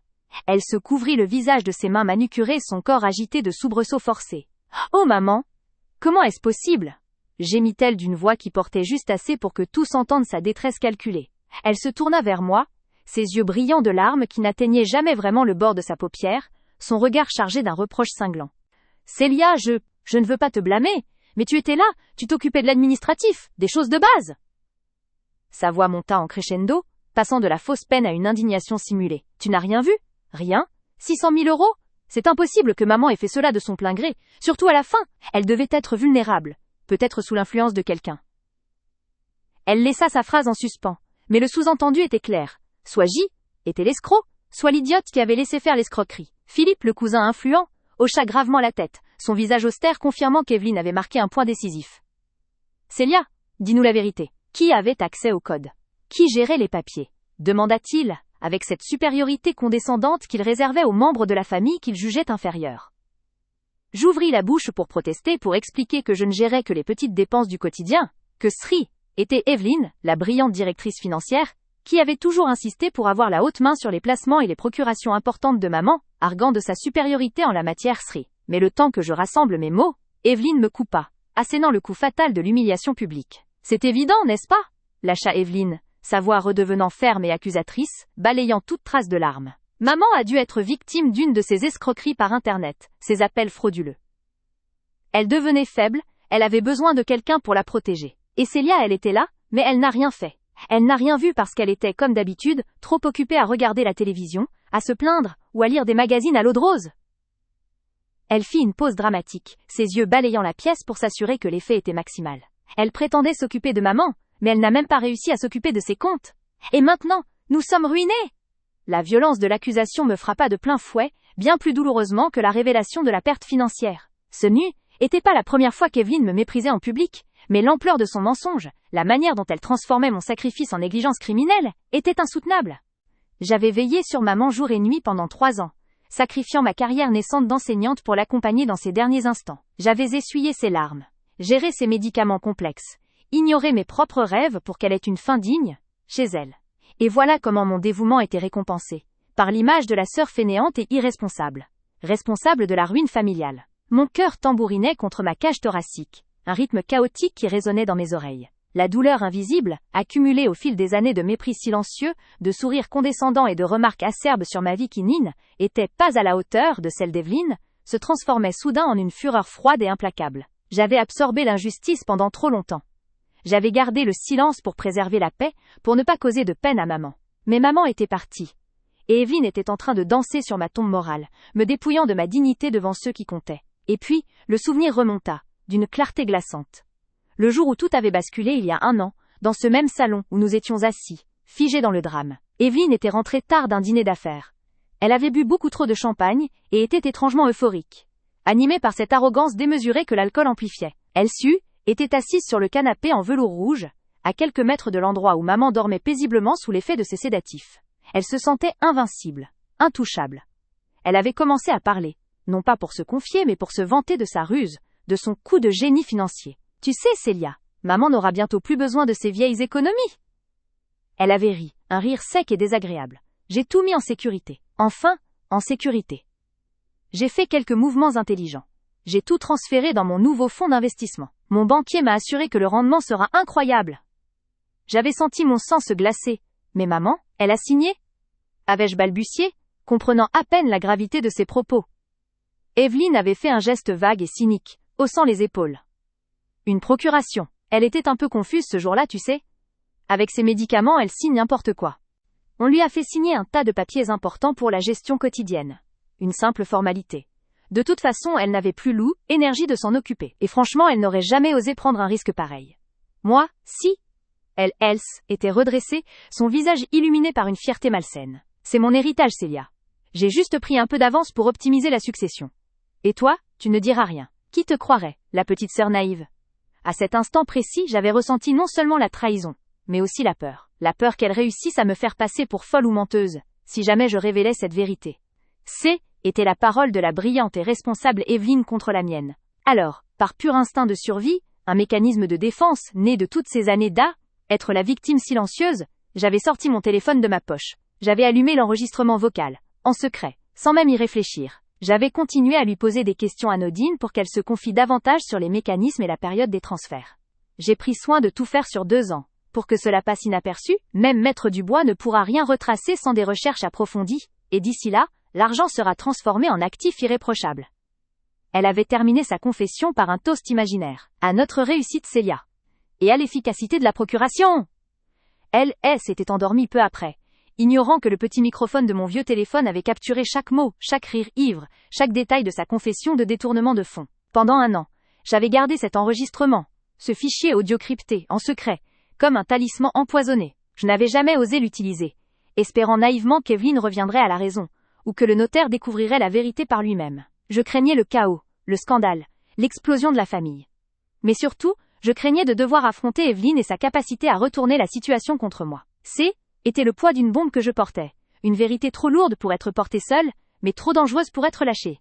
Aujourd'hui, alors que je écoutais Evelyne me dénigrer devant toute la famille, l'accusant d'incompétence et de paresse, la qualifiant de bonne à rien qui n'avait fait qu'empirer les choses pour maman, le poids de la bombe avait atteint sa masse critique. Elle n'avait pas seulement volé la famille, elle utilisait maintenant son crime pour me détruire. Elle se lamentait sur l'héritage perdu alors qu'elle en était la seule responsable, et elle me pointait du doigt, m'attribuant la faute d'une escroquerie imaginaire. La rage était désormais plus forte que la peur. Je regardais le visage de Philippe, qui hochait la tête en signe d'approbation des paroles d'Evelyne, son jugement silencieux me condamnant. Je regardais les autres cousins et tantes, dont les expressions de pitié mêlées de mépris confirmaient qu'ils avaient déjà choisi leur coupable, la sœur cadette sans succès. Leur silence était une sentence. Et dans ce silence, je réalisais que je n'avais plus rien à perdre. Mon honneur était déjà bafoué. Ma réputation était déjà détruite par les mensonges d'Evelyne. Je sentis une force nouvelle m'envahir. Une détermination glacée qui contrastait avec le tremblement nerveux de mes mains. Le moment était venu. Le moment critique. L'injustice était trop flagrante. L'humiliation trop profonde. Je n'allais plus me taire pour la paix familiale, car Evelyne avait prouvé qu'elle n'avait aucune pitié. Le masque de respectabilité qu'elle portait allait tomber. Et il allait tomber lourdement. Devant tous ceux qui l'avaient toujours admiré, et m'avaient toujours méprisé. Je me redressai lentement de ma chaise, le bois grinça légèrement sous mon poids, un bruit minuscule mais assourdissant dans l'atmosphère tendue. Mon mouvement était inattendu. Evelyne, qui était en pleine tirade sur la nécessité de faire le ménage dans les affaires de maman, s'arrêta net, surprise par mon audace. Maître Dubois leva les yeux, intrigué. Tous les regards étaient désormais braqués sur moi, Célia, la sœur invisible qui osait perturber le drame soigneusement orchestré d'Evelyne. Célia, qu'est-ce qu'il y a encore? Demanda Evelyne, son ton oscillant entre l'agacement et l'autorité, comme si elle s'adressait à une enfant turbulente. Elle essaya de me rabattre d'un regard, de me forcer à m'asseoir et à accepter mon rôle de victime silencieuse. Mais ce jour-là, Gizy était une personne nouvelle. Mon cœur battait la chamade, non pas de peur, mais d'adrénaline pure. Je m'avançai légèrement vers la table en acajou, mes mains tremblantes s'appuyant sur le bois froid. Je ne pouvais pas me permettre de trembler. Je devais être forte, claire et précise. Je devais révéler la vérité. Non, Evelyne, ce n'est pas maman qui a été victime d'une escroquerie. Et ce n'est pas moi qui ai été négligente. Ma voix, au début faible, se raffermit. Je crois que Maître Dubois devrait avoir connaissance des véritables raisons de la disparition de cet argent. Maître Dubois fronça les sourcils, intrigué. Avez-vous une information à ce sujet, mademoiselle Célia? Si vous avez connaissance d'irrégularités, vous devez nous en informer. Evelyne rit, un rire nerveux et forcé, tentant de minimiser mes propos. Ne perdez pas votre temps, maître. Célia essaye toujours d'inventer des histoires pour se rendre intéressante. Elle est juste en colère parce qu'il n'y a plus rien à hériter. Je la fixais droit dans les yeux, mon regard contenant toute la douleur, toute la trahison et toute la fureur que j'avais gardée en moi pendant 12 mois. Je sortis de la poche intérieure de ma veste mon téléphone, l'objet insignifiant qui contenait pourtant la preuve de sa chute. Non, Evelyne. Je ne suis pas en colère. Je suis juste libérée. Je pris une profonde inspiration. Était le point de non-retour. Maître Dubois, ceci n'est pas une invention, c'est la vérité, que j'ai conservée en secret pendant 1 an. La vérité sur ce qui s'est réellement passé avec les 600 000 € de maman. Evelyne perdit instantanément son sourire moqueur. Elle reconnut la froide détermination dans mes yeux, et une panique brutale traversa son visage d'habitude si composé. Elle essaya de se lever, mais je fus plus rapide. Mon pouce trouva l'icône de l'application, et je réglai le volume au maximum. La nuit où tu es rentrée ivre, Evelyne. La nuit où tu t'es vantée de ta ruse. Était pas, devant la télévision. Était là. Et j'ai tout enregistré. Je la regardais vaciller, l'horreur se peignant sur ses traits. Je venais de prononcer les mots qui allaient la détruire, et le silence qui suivit fut absolu, plus lourd que le plus épais des velours. Était prête à payer le prix de la confrontation, mais la justice, même tardive, allait être rendue, ici et maintenant. Je m'apprêtais à appuyer sur lecture. Ce jour-là, tout allait changer. Maître Dubois, dont l'expression impassible semblait vaciller légèrement sous l'effet d'une surprise professionnelle qu'il s'efforçait de masquer, repositionna ses lunettes et reprit la parole d'une voix monocorde qui contrastait étrangement avec la gravité des mots qu'il s'apprêtait à prononcer, brisant enfin le silence chargé de tension qui alourdissait la pièce depuis le début de la lecture solennelle. Il détailla méthodiquement la propriété immobilière, un actif tangible mais grevé de charges, et nécessitant des travaux coûteux qui réduisaient considérablement sa valeur nette. La famille écoutait, les yeux rivés sur le notaire, chacun calculant mentalement sa part, mais clé, était l'étape suivante qui suscitait la plus grande attente, celle qui concernait les liquidités, le véritable trésor que maman avait patiemment accumulé au fil des décennies, censé garantir une sécurité confortable à ses héritiers. Passons maintenant aux actifs financiers de madame, commença Maître Dubois, marquant une pause plus longue que nécessaire, l'air de celui qui s'apprête à annoncer une faillite. Il feuilleta une liasse de documents, ses doigts fins tapotant nerveusement la surface brillante du bois d'acajou. Célia sentit une vague de froid lui glacer l'estomac, pressentant instinctivement que le pire était à venir. Même Evelyne, d'ordinaire si sûre d'elle, affichait une légère crispation autour de la bouche. Selon les documents en ma possession et les relevés bancaires que nous avons pu obtenir auprès des différentes institutions, l'état du patrimoine financier de votre mère est, disons, déroutant. Un murmure éleva dans la salle. Philippe, le cousin influent toujours le plus prompt à commenter, fronça les sourcils. Déroutant, maître ? Expliquez-vous. Nous parlons de placements prudents, de comptes d'épargne établis sur plus de 40 ans. Ma tante a toujours été rigoureuse. Maître Dubois hocha la tête, confirmant implicitement la prudence passée de maman. En effet, monsieur, les projections basées sur les derniers bilans que j'ai pu consulter, datant d'il y a un peu plus de 2 ans, indiquaient un portefeuille solide, élevant à près de 600 000 €, répartis entre différents livrets et un portefeuille d'actions à faible risque. Il s'arrêta, laissant le chiffre impressionnant planer dans la pièce. 600 000 €. Était la somme qui devait être le pilier de la succession. Célia se remémora les discussions des années précédentes. La satisfaction de maman d'avoir assuré l'avenir de ses filles. Puis vint la chute. Brutale, inattendue. Or, au moment du décès, et après vérification auprès des banques concernées, les comptes bancaires de madame sont quasi vides. Les placements ont été liquidés. Il ne reste, au total, qu'une somme dérisoire n'excédant pas les 12 000 €, à peine de quoi couvrir les frais de succession en cours. Le silence qui suivit était pas seulement un silence de surprise, était le son d'une déflagration sourde qui venait d'anéantir les attentes et les espoirs de chacun. Les visages se décomposèrent, l'incrédulité cédant la place à une colère naissante, une fureur muette face à ce qui était perçu comme un vol ou une incompétence monumentale. Maître Dubois, visiblement mal à l'aise, se sentit obligé d'ajouter « Ce qui est particulièrement troublant, c'est l'absence totale de documents justificatifs pour des retraits et des transferts de fonds aussi massifs. Ces opérations ont eu lieu sur une période de 6 mois, il y a environ 24 mois. Les banques confirment que les mouvements ont été effectués légalement, par virement et retrait. Mais les dossiers de suivi administratif, habituellement très complets chez votre mère, sont introuvables. » Il tapota de nouveau la table, désignant symboliquement le vide laissé par l'argent disparu. 600 000 € évaporés. Célia sentit le regard de la famille se diriger vers elle, brûlant d'accusations tacites. Pourquoi ? Parce qu'elle était celle qui vivait avec maman, celle qui s'occupait du quotidien. Même si Evelyne avait toujours géré les comptes importants et la relation avec les banquiers, était Célia, la moins fortunée, la plus dévouée, qui devenait la coupable facile. Une vague de nausée monta. C'est exactement ce qu'elle redoutait depuis la mort de maman. Être tenue responsable de l'irresponsabilité des autres. Et comme un signal, Evelyne, qui avait gardé un silence calculé, s'effondra dans une démonstration de chagrin exagéré. Ses mains fines se portèrent à son visage, cachant des yeux qui ne versaient pas encore de larmes, mais dont la bouche se tordait déjà de lamentation. « Oh maman !» gémit-elle, sa voix portant juste assez pour dominer les murmures d'indignation. « C'est impossible ! 600 000 euros, comment est-ce possible, maître Dubois? Elle se tourna vers Philippe, ses yeux perçants cherchant l'approbation de l'auditoire. Philippe, déjà irrité par la perspective d'un héritage fantôme, se laissa prendre à l'hameçon. C'est la question, Evelyne. Qui avait accès au compte? Evelyne se redressa, essuyant une larme imaginaire avec une délicatesse théâtrale, et son regard se posa, lourd et accusateur, directement sur Célia, assise silencieusement à l'autre bout de la table. Célia, tu vivais ici. Tu étais là jour après jour. Je t'avais dit de surveiller maman, son ordinateur, ses papiers. Je t'avais prévenu contre ces escroqueries par Internet qui ciblent les personnes âgées.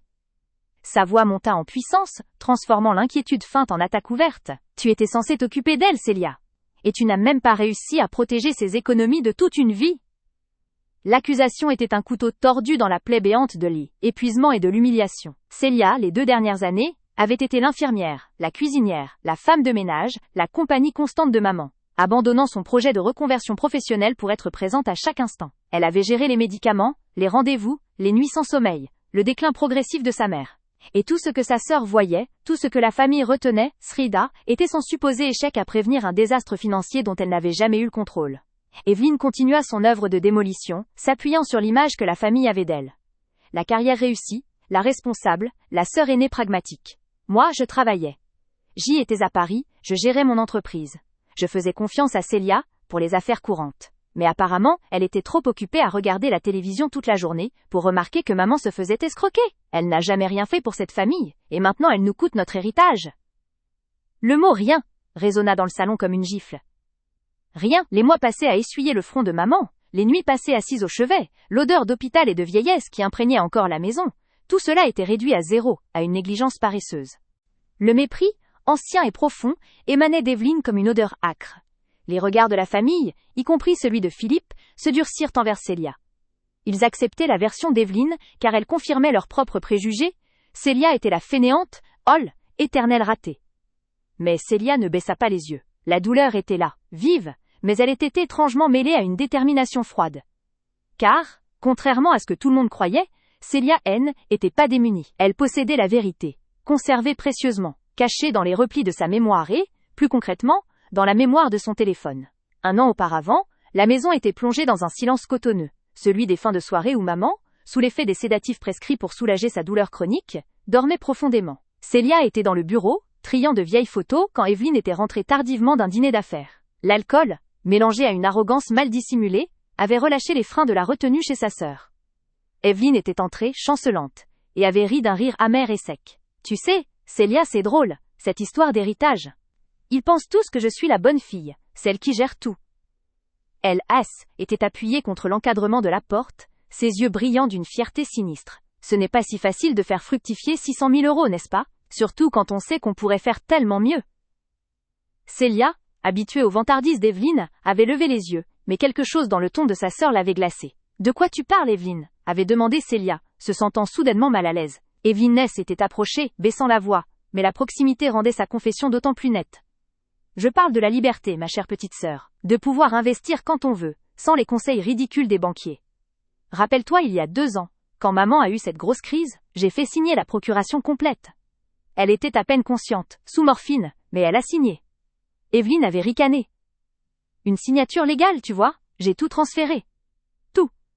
Les 600 000. Célia avait senti la pièce tourner. Tu as vidé ses comptes? Pourquoi? Pour mon projet, bien sûr, mon fonds d'investissement. Je t'avais dit que j'avais besoin de capital de départ.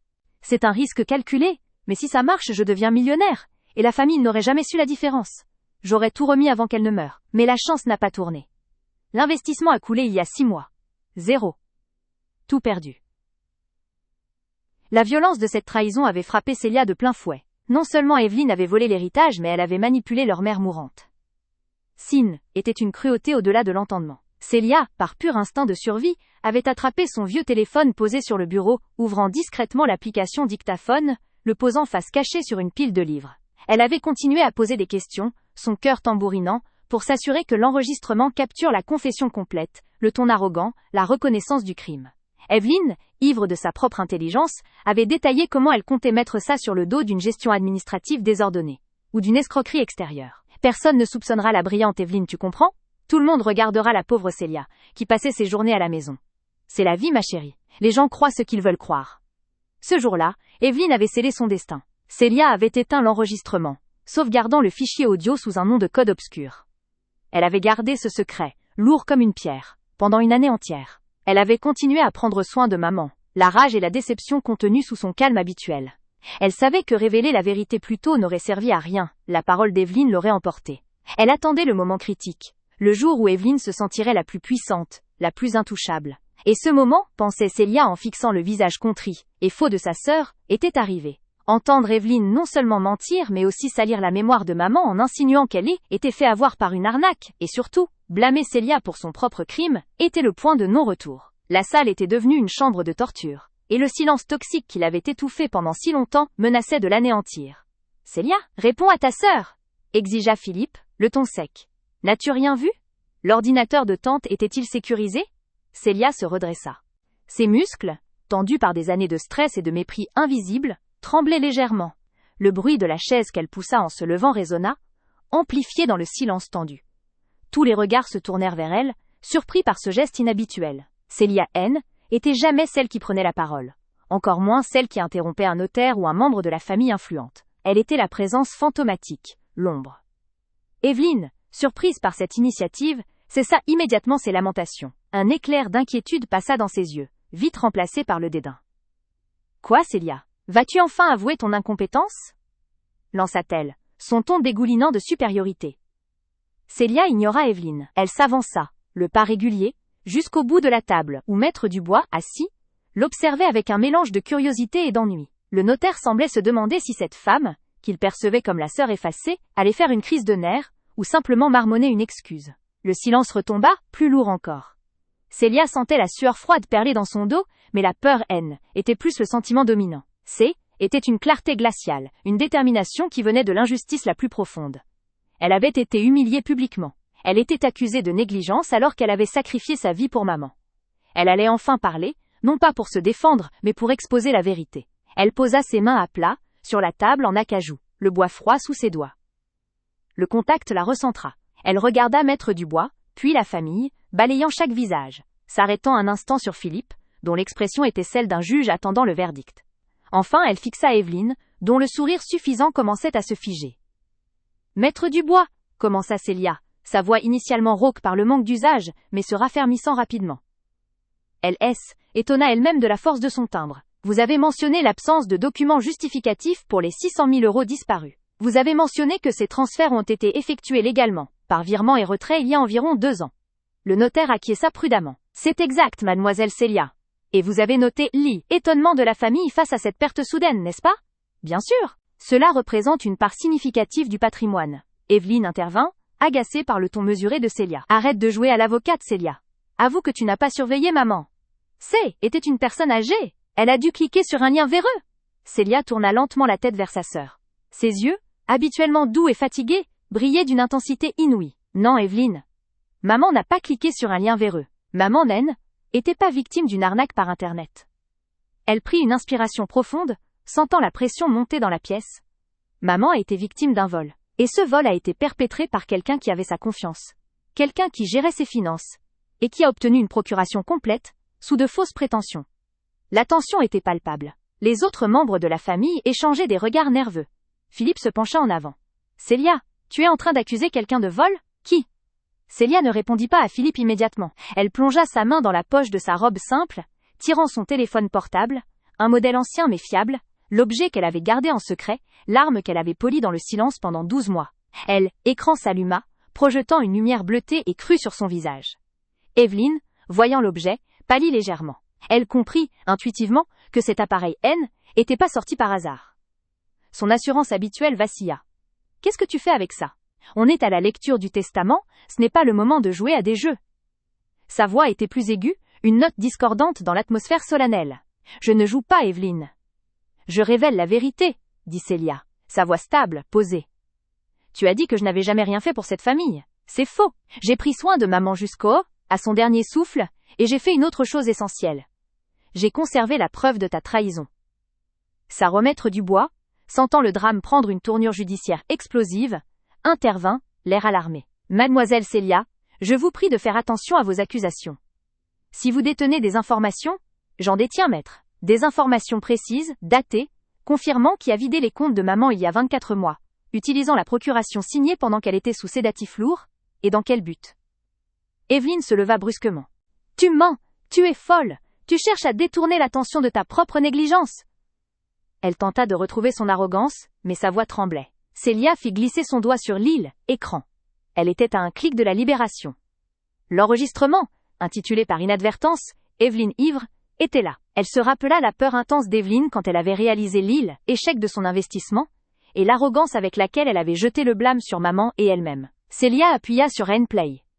Le petit haut-parleur du téléphone était faible, mais suffisant dans le silence mortel qui cesse, était abattu sur la pièce. Le son de l'audio, un peu étouffé, commença. D'abord, le bruit d'un verre posé sur une surface, puis la voix d'Evelyn, légèrement pâteuse et aigre, reconnaissable entre mille. Evelyn, voix enregistrée, j'ai tout transféré. Tout. Les 600 000. Une signature légale, tu vois? J'ai fait signer la procuration complète quand elle était à peine consciente, sous morphine. Le son de la confession frappa la salle comme un coup de tonnerre. Evelyn, la coupable, entendait sa propre voix, ivre et vantarde, révélant la trahison absolue de leur mère. Les membres de la famille se figèrent, l'incrédulité peinte sur leur visage. Evelyn, voix enregistrée, pour mon projet, bien sûr, mon fonds d'investissement, tout perdu. 0. Mais personne ne soupçonnera la brillante Evelyn, tu comprends? Tout le monde regardera la pauvre Célia, qui passait ses journées à la maison. C'est la vie, ma chérie. Célia laissa l'enregistrement se dérouler encore quelques secondes, le temps que la vérité s'ancre dans l'esprit de chaque personne présente. La description du détournement de fonds, l'utilisation immorale de la procuration sur leur mère affaiblie, l'aveu de l'aile, échec financier, et le plan cynique pour blâmer Célia. Quand Célia arrêta l'enregistrement, le silence qui s'ensuivit fut d'une intensité effrayante. Ce N était plus le silence de la déférence, mais un vide absolu, lourd de choc et de honte. La lumière de l'après-midi semblait triste, être assombrie, ne laissant que les visages pétrifiés des 12 membres de la famille. Maître Dubois retira ses lunettes, sa bouche entr'ouverte, l'air complètement sidéré. Philippe, le cousin juge, regardait alternativement l'appareil de Célia et le visage d'Evelyn, dont le teint était passé du rose au blanc cendre. Evelyn était démasquée.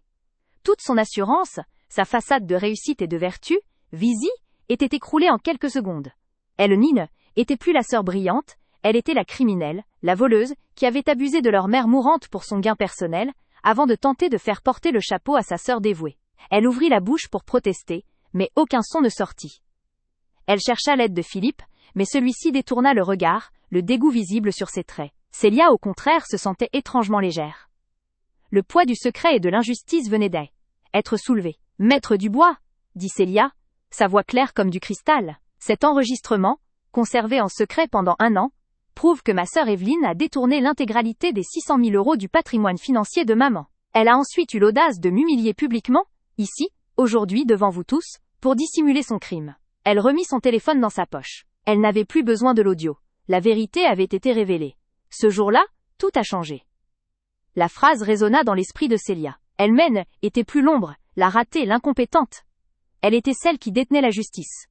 Evelyn était exposée. La salle était devenue silencieuse, non par déférence pour le notaire, mais par l'onde de choc que la vérité avait provoquée. Célia se sentit enfin libre, sa valeur restaurée devant les yeux de ceux qui l'avaient méprisée si longtemps.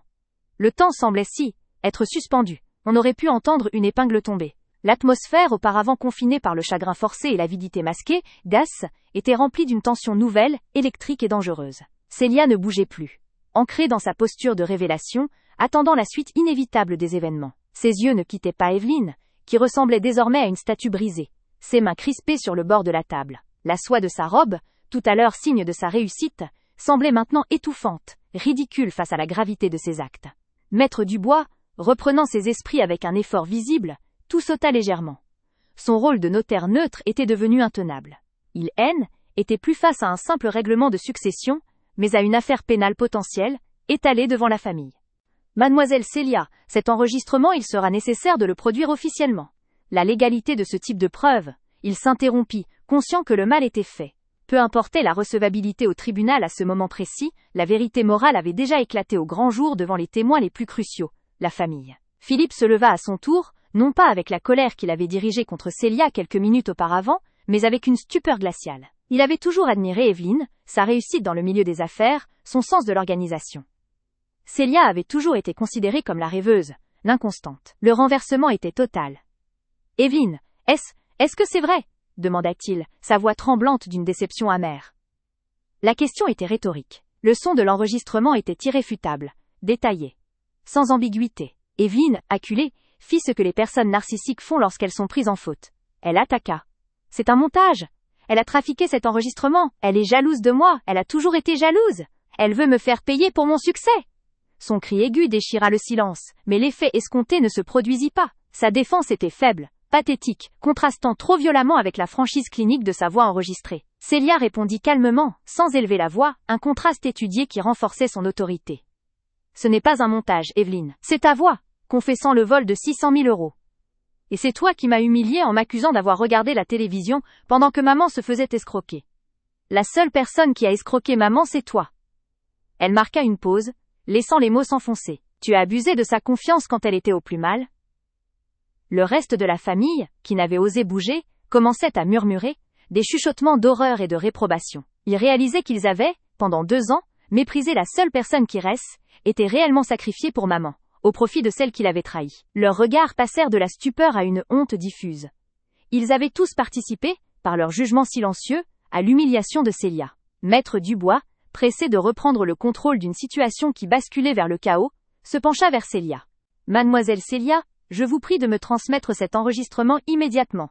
Nous allons suspendre la lecture du testament. Ceci est une affaire qui nécessite l'intervention immédiate des autorités compétentes. Le mot autorité résonna dans la salle, concrétisant la menace qui planait au-dessus d'Evelyne. Evelyne comprit l'ampleur de la catastrophe. Non seulement elle avait perdu l'héritage, mais elle faisait face à une accusation de fraude et d'abus de faiblesse sur une personne vulnérable. Un crime qui pourrait la mener en prison et détruire sa carrière. La brillante femme d'affaires s'effondra intérieurement. Ses genoux cédèrent, et elle se laissa tomber lourdement sur sa chaise, le corps secoué par des sanglots, cette fois, réels. Des sanglots non pas de remords, mais de fureur et de défaite. Célia resta debout. Elle, Owen, éprouvait aucune joie maligne, juste un sentiment de justice, et une fatigue immense. Les années de mépris silencieux, de nuits blanches, de sacrifices invisibles, trouvaient enfin une justification, une reconnaissance inattendue. Elle avait toujours su qu'elle était celle qui avait fait le plus pour maman, mais elle n'avait jamais eu la preuve pour le prouver face à l'arrogance financière d'Evelyne. Maintenant l'argent avait disparu, mais l'honneur de Célia était rétabli, et l'agresseur était à terre.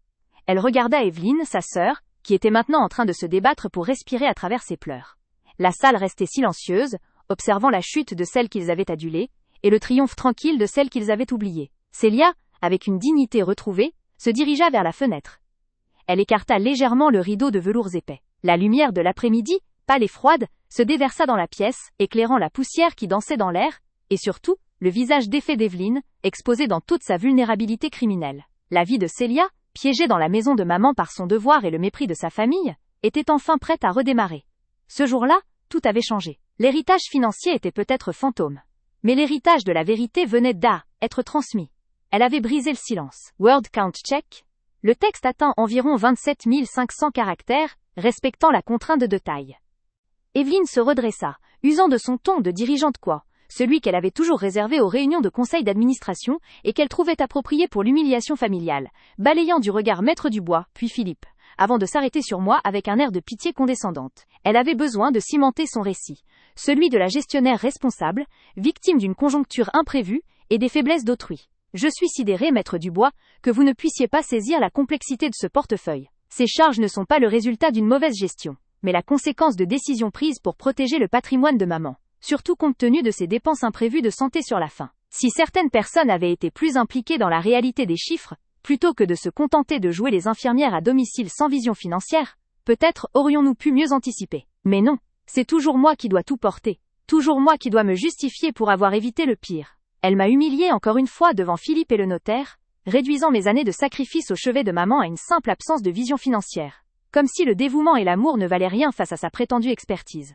Mon cœur, qui avait battu une cadence folle depuis que j'avais franchi le seuil de cette étude notariale, trouva soudain un calme glaçant, comme si le point de non-retour était atteint, et que la douleur accumulée pendant toutes ces années de mépris silencieux, se transformait en une détermination froide et chirurgicale. J'avais attendu ce moment précis, l'apogée de sa suffisance, pour frapper, et son arrogance était le signal que j'attendais. Je ne voulais pas simplement qu'elle perde sa part, je voulais qu'elle perde tout. Sa réputation, son statut, et l'estime que la famille lui avait si facilement accordée au détriment de ma propre reconnaissance. Philippe, le cousin influent, hochait la tête, visiblement convaincu par la rhétorique larmoyante et corporatiste d'Evelyne, scellant ainsi l'injustice qu'elle tentait d'imposer. Je coupais net Evelyne alors qu'elle était en train de détailler un point technique sur la consolidation des actifs et une terminologie pompeuse qui ne masquait qu'une seule chose, son besoin pathologique de contrôler et de dominer. Ma voix, étonnamment stable et dénuée de toute émotion perceptible, résonna clairement dans le silence tendu qui suivit mon interruption. Maître Dubois, avant que ma sœur ne conclue son plaidoyer d'innocence et ne charge encore une fois la mémoire de maman ou ma propre réputation, j'aimerais poser une question de procédure très précise.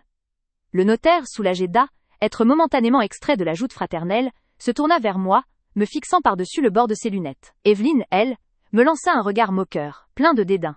Comme si ma tentative d'intervention était qu'une ultime gesticulation désespérée d'une personne sans pouvoir. Un bruit de fond insignifiant dans le grand théâtre de sa réussite. Si, par extraordinaire, une preuve de fraude ou d'abus de confiance, directement liée à la gestion des fonds de ma mère et donc à la situation actuelle des actifs, était présentée maintenant, devant vous et devant ces témoins, cela suffirait-il à suspendre immédiatement la lecture de ce testament et à démettre l'exécutrice testamentaire de ses fonctions? Maître Dubois cligna des yeux, le choc de ma question légale et directe remplaçant l'ennui professionnel qu'il affichait depuis le début. Il hésita un instant, comprenant l'implication explosive de mes mots. Mademoiselle Célia, si vous déteniez une preuve formelle et irréfutable d'une malversation financière, la procédure serait, en effet, immédiatement stoppée. Nous serions obligés de saisir le procureur pour ouvrir une enquête pour fraude et abus de faiblesse, surtout si cela implique des actifs testamentaires. C'est la loi. Evelyne éclata d'un rire court et sec, un son horrible et métallique qui trahissait une assurance excessive, presque maladive. Une preuve formelle, Célia? De quoi parles-tu? D'un de tes journaux intimes? Ta seule preuve est ton ressentiment, comme toujours. Tu n'as jamais rien fait pour cette famille, tu n'as jamais rien compris aux affaires. Tu penses vraiment que tu peux me faire tomber avec tes fantasmes de vengeance? L'humiliation atteignait son paroxysme.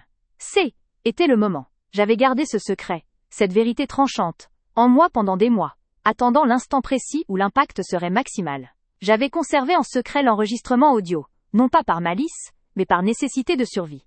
Je ne répondis pas à Evelyne, ignorant son sarcasme qui éteignit dans l'air comme un feu de paille. Je sortis de mon sac à main, avec une lenteur calculée qui rendait chaque mouvement infiniment plus dramatique, mon téléphone portable, et une petite enceinte Bluetooth noire, discrète, que j'avais dissimulée au fond de mon fourre-tout. Le simple fait de voir cet appareil, aussi anodin soit-il, dans mes mains, commença à instiller une véritable panique dans les yeux d'Evelyne, qui devint légèrement blême.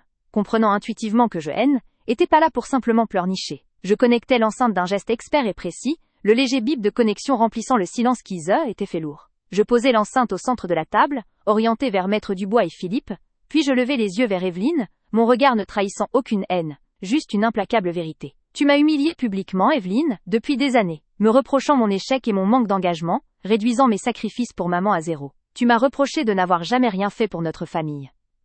Mais j'ai fait une chose. J'ai gardé la seule chose qui pouvait la sauver. Je m'arrêtais, laissant la charge émotionnelle monter.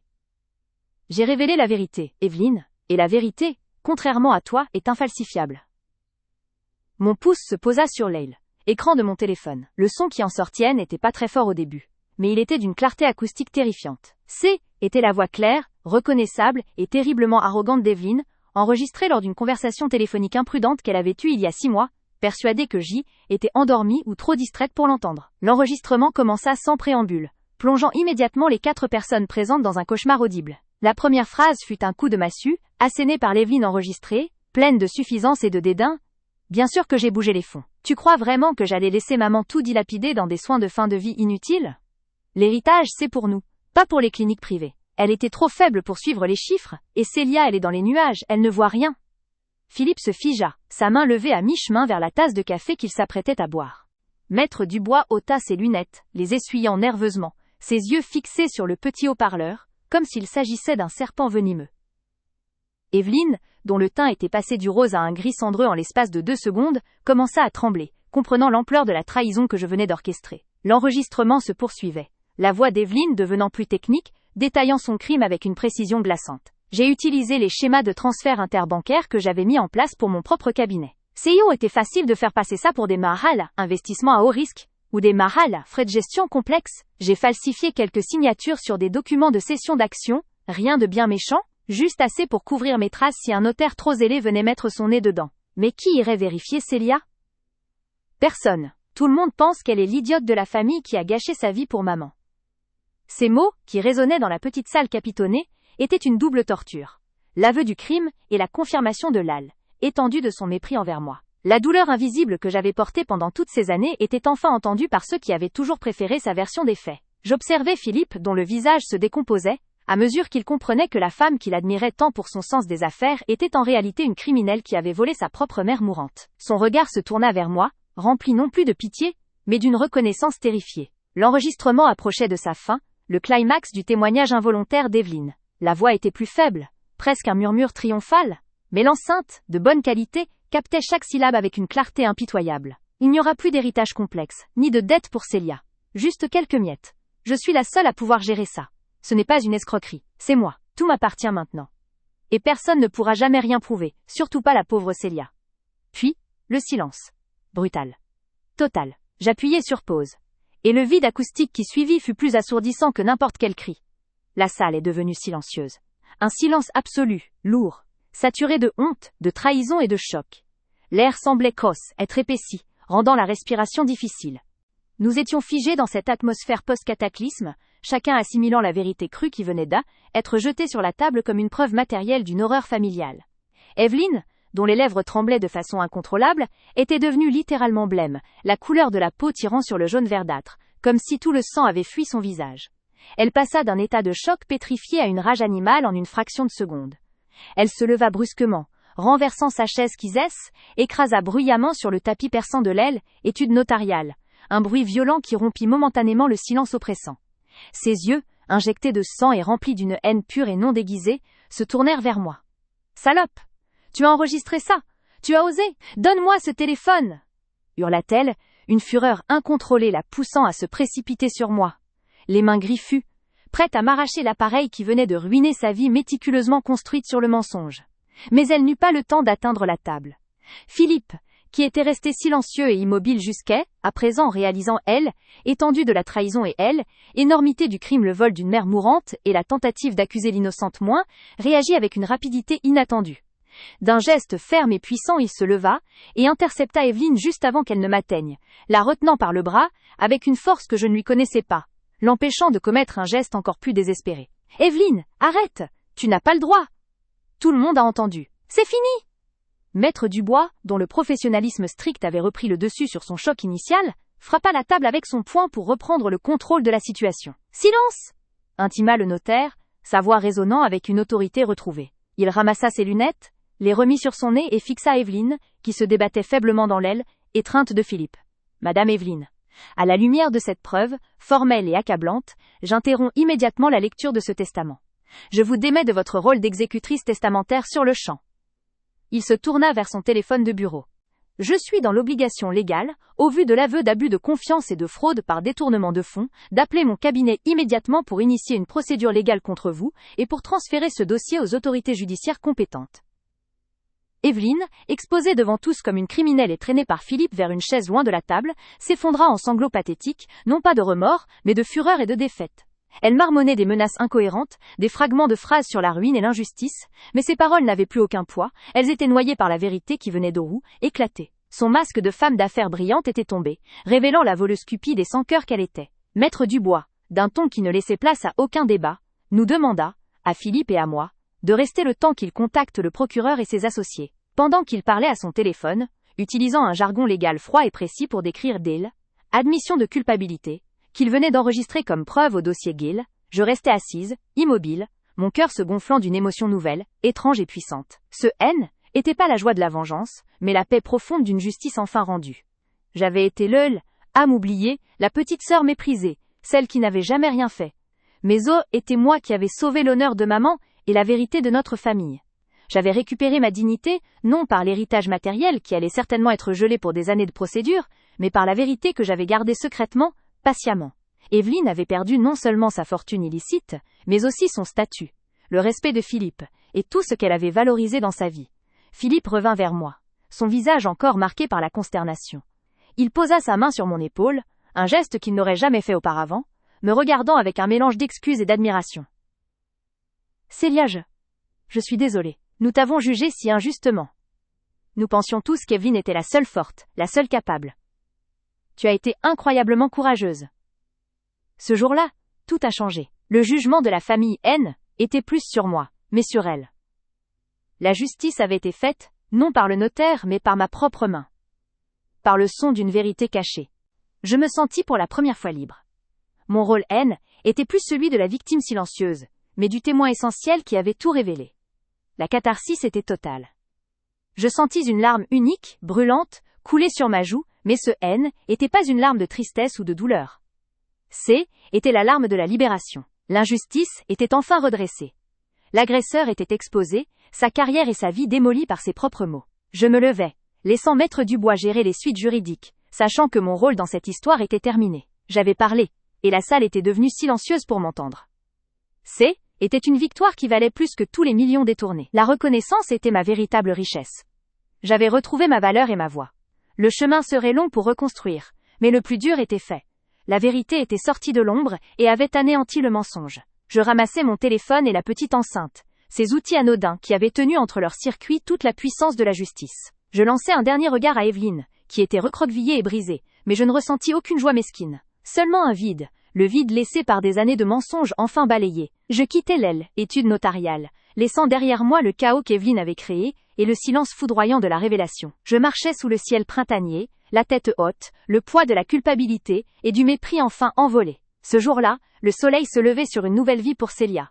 Une vie où ma voix comptait, où mes sacrifices étaient reconnus, et où la vérité, même gardée en secret, avait triomphé bruyamment. La justice pour une fois, n'était pas aveugle. La procédure d'instruction promettait être longue et pénible, mais l'essentiel avait été accompli. Evelyne était démise de ses fonctions, accusée publiquement et légalement par ses propres mots, et la famille, témoin de la bassesse de celle qu'elle avait encensée, ne pourrait plus jamais me regarder de la même manière. J'avais non seulement récupéré ma dignité, mais j'avais aussi, sans le vouloir, libéré maman de l'ombre de sa trahison. Maître Dubois me rattrapa dans le couloir, me tendant sa carte avec un respect nouveau et palpable. Il m'assura que mon témoignage et l'enregistrement audio, si je consentais à le fournir officiellement, constitueraient la base d'une affaire solide d'abus de confiance aggravé, une affaire qui allait certainement conduire à des sanctions sévères contre ma sœur. Je quittais l'immeuble ancien de l'aile, étude notariale, le pas léger, me sentant plus forte que je ne l'avais jamais été. La révélation avait été brutale, mais nécessaire. J'avais agi non par vengeance, mais pour la justice.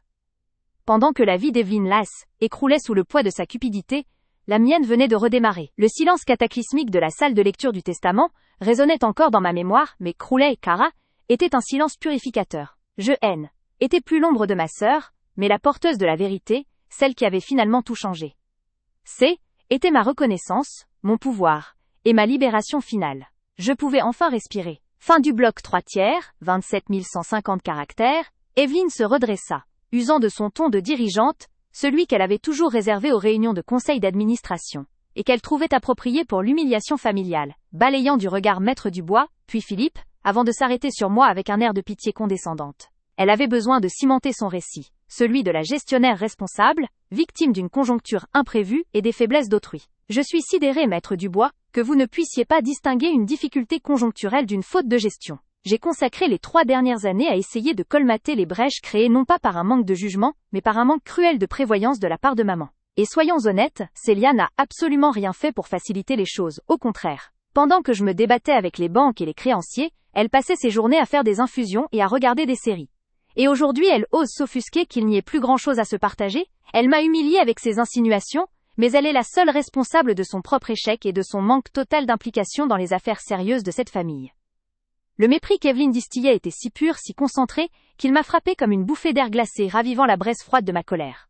Pendant toutes ces années, j'avais supporté ce jugement silencieux, cette étiquette de la bonne à rien laise, de la sœur paresseuse qui n'avait pas de carrière et qui était contentée de s'occuper de maman, comme si la dévotion et le sacrifice étaient qu'une forme déguisée de fainéantise. Maître Dubois tout sauta, mal à l'aise, le bruit sec résonnant dans le bureau, où l'odeur de vieux cuir et d'encre séchée semblait carrosse, épaissir. Philippe, ce cousin qui avait toujours admiré Evelyne pour son sens des affaires et méprisé ma discrétion, hochait la tête en signe d'approbation, son regard se faisant plus dur à mon égard. Il était clair qu'ils étaient prêts à avaler la version d'Evelyne, à fermer ce chapitre sur un simple constat de malchance et à me désigner comme la pleurnicheuse qui cherchait à accabler sa sœur pour sa propre misère. Je sentis la pression monter dans ma poitrine, mais étrangement, ce était plus la douleur de l'injustice, mais la force tranquille de la certitude. La peur qui m'avait rongée pendant des mois, la peur de ne pas être crue, de la voir s'en sortir, force, était évanouie, remplacée par la résolution. J'avais attendu ce moment, j'avais conservé en secret cette preuve, non par vengeance immédiate, mais pour cette unique, irremplaçable occasion où la vérité aurait le maximum d'impact devant le maximum de témoins.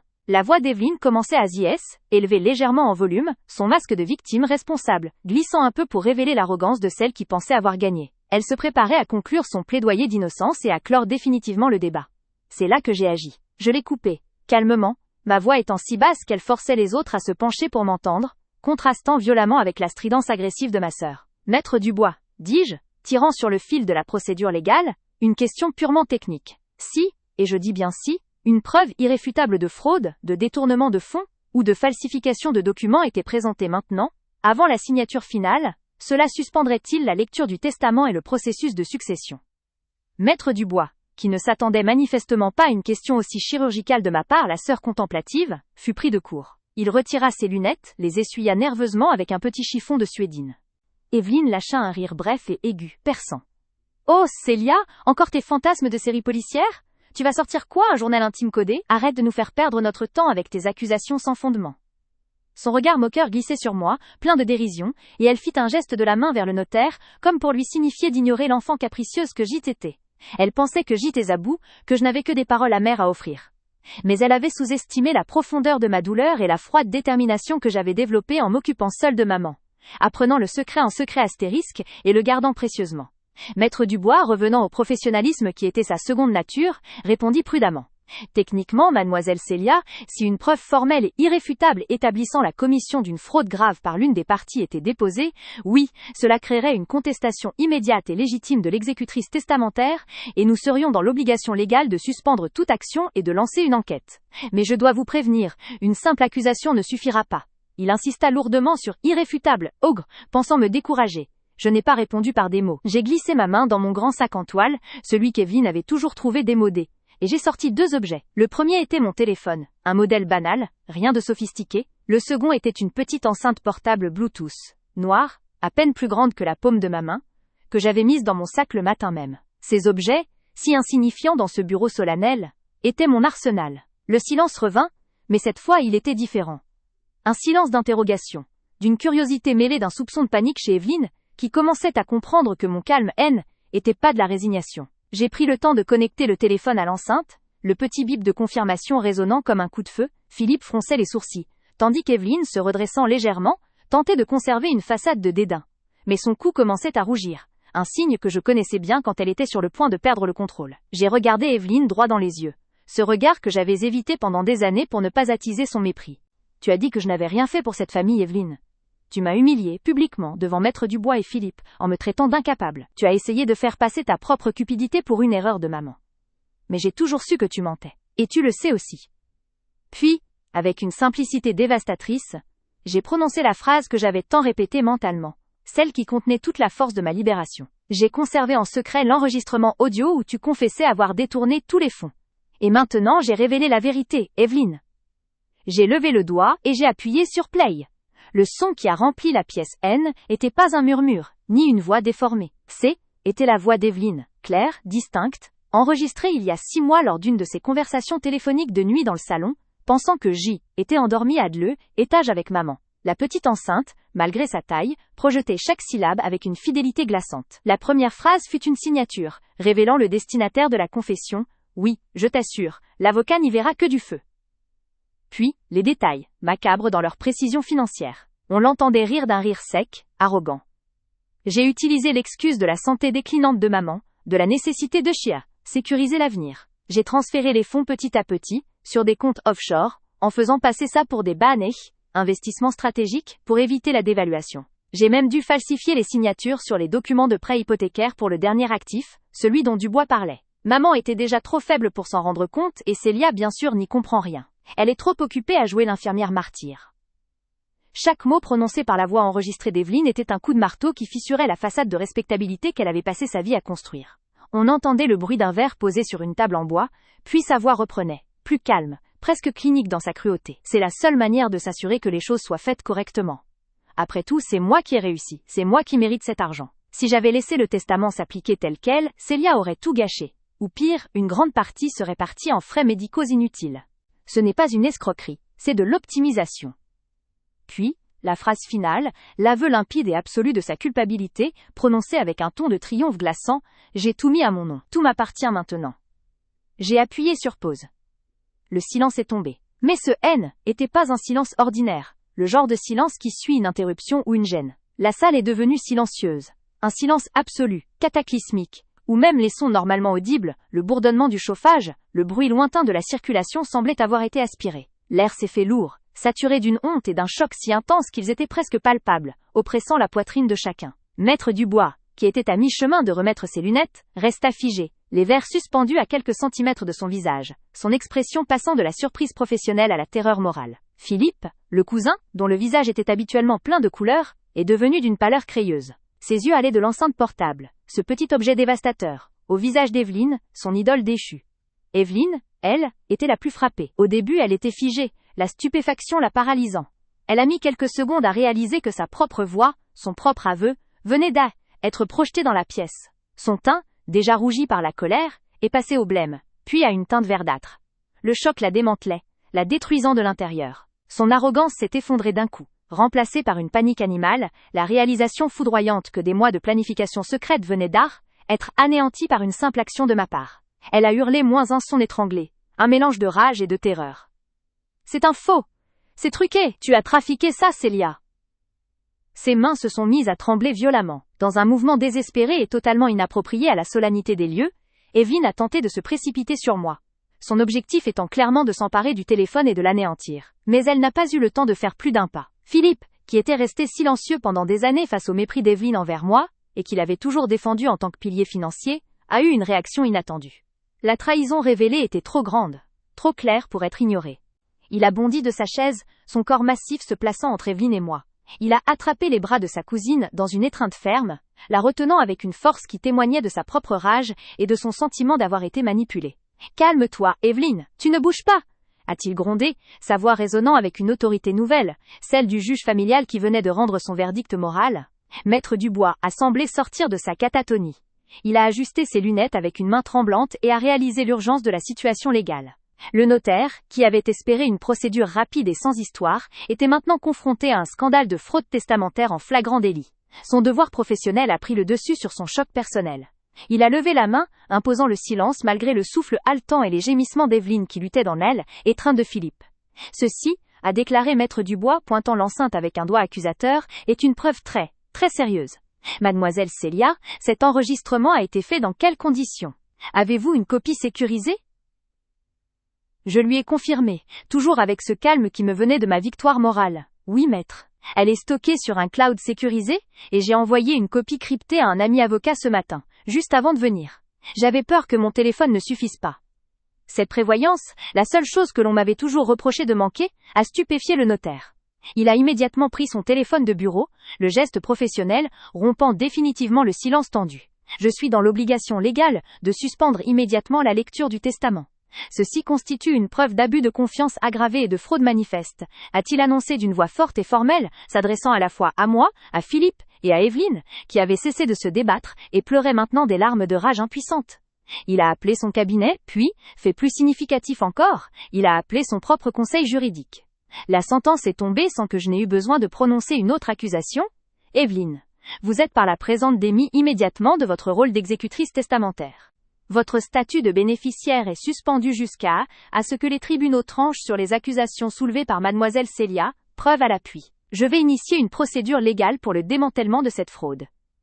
Evelyne était exposée devant tous comme une criminelle, non pas par une rumeur ou une conjecture mais par écho impitoyable de sa propre voix. La femme d'affaires brillante, la responsable des finances, était révélée comme une prédatrice cupide qui avait volé sa propre mère mourante et tenté de dépouiller sa sœur qui était sacrifiée. Philippe, le cousin, la relâcha.